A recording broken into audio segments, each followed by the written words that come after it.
அனைவருக்கும் வணக்கம். 20/12/2024 அன்றைய நடப்பு நிகழ்வுகள் பார்க்க இருக்கிறோம். முதலாவதாக மாநிலங்களவைத் தலைவர் ஜெகதீப் தன்கர் மீதான நம்பிக்கையில்லா தீர்மான நோட்டீஸ் நிராகரிக்கப்பட்டுள்ளது. மாநிலங்களவைத் தலைவர் மீதான நம்பிக்கையில்லா தீர்மான நோட்டீஸ் வழங்கப்படுவது இதுவே முதல் முறைன்னு தெரிவிச்சிருக்காங்க. தேர்வு நோக்கத்தில் நம்ம இந்த செய்தியை பார்க்கலாம். இந்த அரசியலமைப்பு சட்டப்பிரிவு 63ஆனது துணை குடியரசுத் தலைவர் பற்றி குறிப்பிடுகிறது. நமக்கு தெரியும், இந்தியாவின் 2வது உயர்ந்த பதவியில் வகிப்பவர் தான் இந்த துணை குடியரசுத் தலைவர். துணை குடியரசுத் தலைவரை நீக்க வேண்டுமானால் பின்வரும் வழிகளை நாம் பின்பற்றியாக வேண்டும். அது என்னென்னு பார்க்கலாம். மக்களவை ஒப்புதல் பெற வேண்டும். பின்பு மாநிலங்களவையில் பெரும்பான்மையுடன் நிறைவேற்றப்பட்ட தீர்மானத்தின் மூலம் துணை குடியரசுத் தலைவரின் பதவியை நாம் நீக்க முடியும். அதாவது தீர்மானம் நிறைவேற்றப்படுவதற்கு 14 நாட்களுக்கு முன்னரே துணை குடியரசுத் தலைவருக்கு ஒரு அறிவிப்பை நாம் வழங்க வேண்டும்.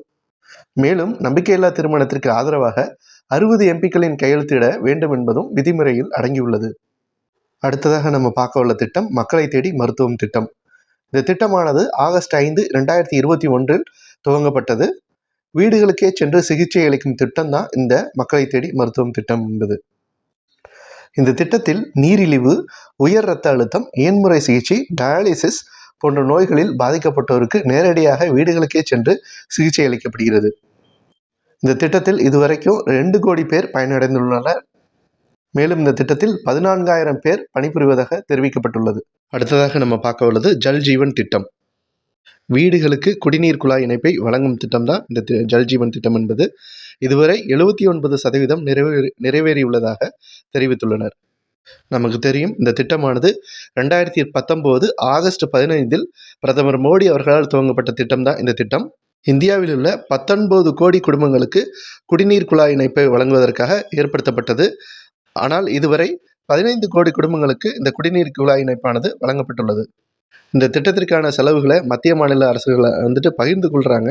இது எந்த அடிப்படையில்னு நம்ம இப்போ பார்க்கலாம். முதலாவதாக மத்திய அரசுக்கும் யூனியன் பிரதேசத்துக்கும் அந்த பகிர்வை கொடுத்துருக்காங்க. மத்திய அரசு 100% செலவு செய்கிறது. யூனியன் பிரதேசங்கள் செலவு செய்ய தேவையில்லை. அதே போல் இரண்டாவதாக மத்திய அரசுக்கும் வடகிழக்கு மாநிலங்களுக்கும் ஒரு வரையறையை கொடுத்துருக்காங்க. அதாவது மத்திய அரசு 90% இதில் செலவு செய்ய வேண்டும். வடகிழக்கு மாநிலங்கள் 10% செலவாக செய்ய வேண்டும். மூன்றாவதாக மத்திய அரசிற்கும் மற்ற மாநில அரசுகளுக்கும் இடையே செலவு விகிதத்தை கொடுத்துருக்காங்க. அதாவது மத்திய அரசு 50%, மாநில அரசுகள் 50% இந்த செலவை ஏற்க வேண்டும் என இந்த திட்டத்தில் வலியுறுத்தி வராங்க.